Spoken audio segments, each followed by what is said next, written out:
Well, if you're already starting to think about a weekend getaway, well, you know, one of the more popular places, of course, is Napa, and joining us to talk about that is Marcia Gagliardi from Table Hopper. And let's talk about the wine country, because it is such a favorite of Bay Area residents just to get away for the weekend. Oh, it's a perfect time to get away right now because we're done with the holiday crush. Yes. You can get a good rate on an overnight room. Great idea. And I think, you know, it's slowed down a little bit. So. And it's good to decompress a little bit after the rush of the holidays. I agree. Yeah. And especially, I mean, a lot of people, it's funny, downtown Napa is really on the rise right now. There's a lot going on. I just went away with a friend about a month ago, and we had an amazing time, so that's why I wanted to So come tell in. us. All right, so first, where to stay? I would say the Andaz in downtown Napa. It's beautiful. It's part of the Hyatt group of hotels, but it's a lovely kind of boutique style. Beautiful outside of the building there. Yep, it's very comfortable. I have to say those beds, you're going to sleep very well, I promise you. They also have some really gorgeous marble tubs, the bathrooms, and I say it's really worth upgrading to, you know, more of a spacious suite if you can. You know, and the rates will be really competitive right now. So, and they also have this terrace that's open in the summer too. And this again is right downtown Napa. Exactly, right smack in the center of it. So, yeah, you can get some good rates right now too.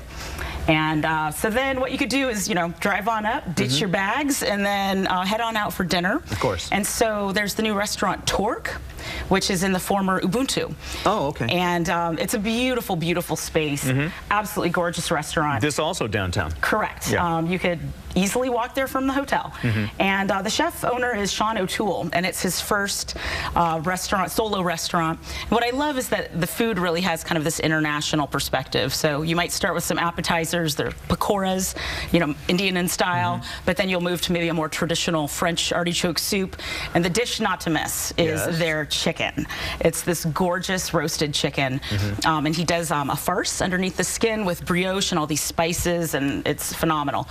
And dessert. They have, I have to say, a pastry chef who's one to watch. So this really, the menu really is all over the map, isn't it? It is. You'll have some Southeast Asian flavors with the chicken. So I think it's more about what tastes good and really fascinating, delicious food. And leave a little room for dessert. Yes. Okay. Yeah. All right. What are we talking about in prices here? Well, so I would say with the artichoke soup, for example, it was $10. The chicken for two is $41, but again, you're splitting that. Right. So for two. So mains are about $23 to $27. All right. What about some other restaurants in Napa? Well, you're probably going to need a little nightcap after your dinner, so because Torque doesn't have a full liquor license yet, although they do have a wonderful wine list. But Morimoto continues to be the most beautiful lounge in downtown Napa. That bar is gorgeous. And what stands out to you about it? Well, they have this beautiful backdrop of these old vines up on the wall, and so it creates this really dramatic kind of backdrop. And it's always busy. They're open till midnight during the week and until 1 a.m. on Friday and Saturday.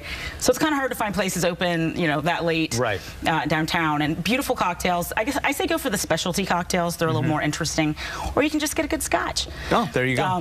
Or some wine too, I would imagine. Of course, of course. All right. Or you could do what also my friend and I, what we did is we went to an Tree, which is right across the street from the Andaz, and just had a little digestif. Look at you. You were just all over town, hey, weren't you? I'm a table hopper. So, and then to finish up the next day, head on over to Oxbow. And there's a place called Kamomi, and so they've been known for some of their wines, but now they have their own little enoteca, and the owner is Italian, so it's very authentic.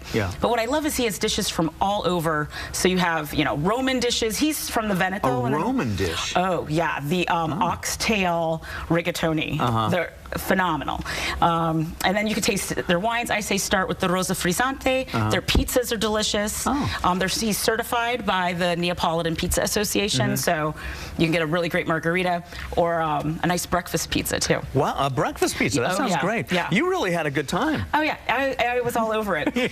And I'd say, like, for one final, you know, little, if you want to we have to make it quick because we're running out of time. Okay, well, if you want to find out where to go for wine, be sure to talk to the folks at the Andaz. You can go to Vintners Collective, or maybe take a class at the new CIA Annex. Oh, that sounds like fun. Yeah. Okay, Marcia, thank you so much. All right. All right, and we will be right back.